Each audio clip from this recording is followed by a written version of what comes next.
De retour à l'émission La recette gagnante. Pour conclure l'émission, notre chef Mandoline Cul de Poule va nous cuisiner son fameux rapport d'activité. Elle est ici en compagnie de Doré qui a malheureusement moins bien réussi ce défi. Prêt, Doré? Pour créer ce dessert, 4 maîtres mots à retenir. Clarté, concision, dynamisme et créativité. C'est pas plus compliqué que ça. Il faut que la recette soit accessible et raffinée à la fois. Faut pas trop beurrer épais et couper dans le contenu au besoin, Doré, au besoin.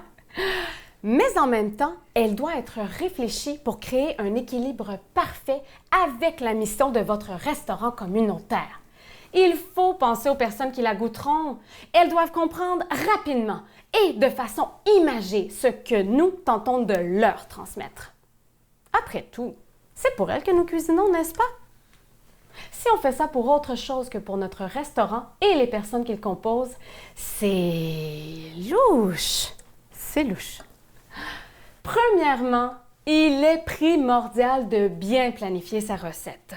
Si on la fait à la dernière minute, nous n'aurons pas de plaisir et ça risque de paraître dans le résultat final. Il faut donc s'assurer de ramasser tous les ingrédients dont nous aurons besoin tout au long de l'année et surtout, Doré, de les mettre bien au chaud. Ils seront très, très, très précieux. Pour y parvenir, il faut se doter d'outils simples et efficaces pour récolter nos ingrédients, mais aussi pour mettre notre brigade à profit. Les ingrédients maintenant. Alors, comme je le disais plus tôt, la particularité du rapport d'activité est qu'il sera différent d'un restaurant communautaire à un autre. Aujourd'hui, je vais donc vous présenter des idées de catégories d'ingrédients que nous pourrions retrouver au sein d'un rapport d'activité, mais qui sont assez susceptibles d'en créer un dessert parfait. Alors, nous sommes prêts? C'est parti! Tout d'abord, vous pouvez ouvrir l'appétit en présentant certaines informations générales sur votre restaurant communautaire. Sa mission, ses valeurs, ses coordonnées, son territoire d'intervention et même, si le cœur vous en dit, vous pouvez ajouter un soupçon d'historique. Vient ensuite l'introduction.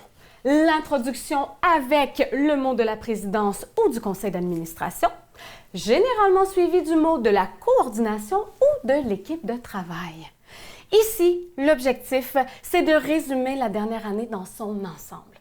Les défis, les enjeux rencontrés, les bons coups, etc. Bien important, Doré, il ne faut pas y aller de main morte avec les informations entourant la vie associative. Tout ce qui concerne le conseil d'administration, l'équipe de travail, les bénévoles, leurs précieuses contributions. Le nombre de comités, le nombre de rencontres, les formations suivies, les travaux accomplis et j'en passe. Le rapport d'activité n'en serait pas un sans la présentation des activités régulières de votre restaurant communautaire. Ces activités ou ces projets peuvent être présentés par catégorie d'action ou encore par volet. L'important ici, c'est que nous devrions retrouver dans cette section un portrait quantitatif et qualitatif, les objectifs et les retombées de vos différentes activités. La recette devrait aussi contenir plusieurs informations entourant l'apport de votre restaurant à la communauté. Sa réponse aux besoins, ses représentations, les tables de concertation où il siège, ses partenariats. En résumé, c'est la place qu'il occupe au sein de la collectivité. Par exemple, on pourrait retrouver les objectifs de ces différentes représentations. Qu'est-ce que ça apporte à votre restaurant communautaire? Et en échange, qu'est-ce que votre restaurant apporte au sein de ces représentations? La recette devrait aussi contenir les nouveautés de l'année.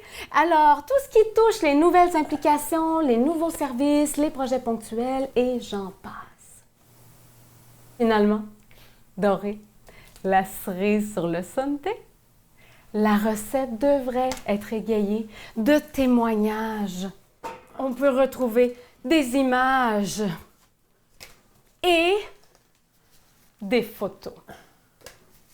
Mais, pas trop quand même, pas trop. Non, on ne met pas 80 cerises dans un sundae, Doré, n'est-ce pas?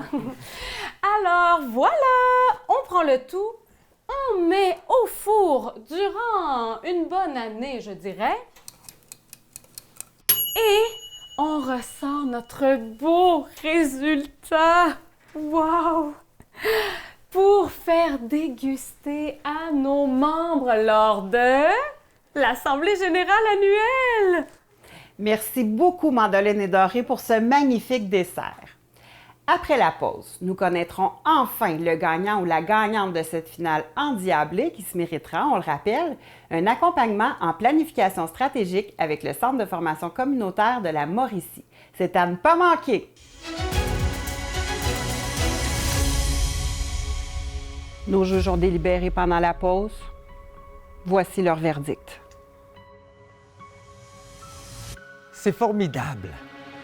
Ganache et Doré ont réalisé ces deux défis avec les compétences qu'il faut, en intégrant leur personnalité et leur originalité de façon magistrale.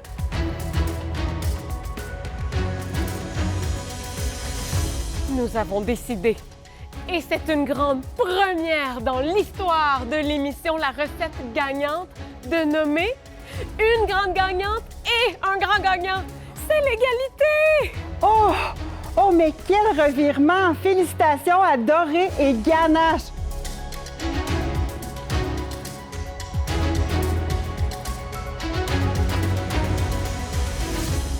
C'est ce qui conclut cette merveilleuse saison de la recette gagnante. Vous pouvez consulter toute l'information et les recettes de la journée sur notre site Internet au cfcmmauricie.org. Merci beaucoup d'avoir été des nôtres et à bientôt!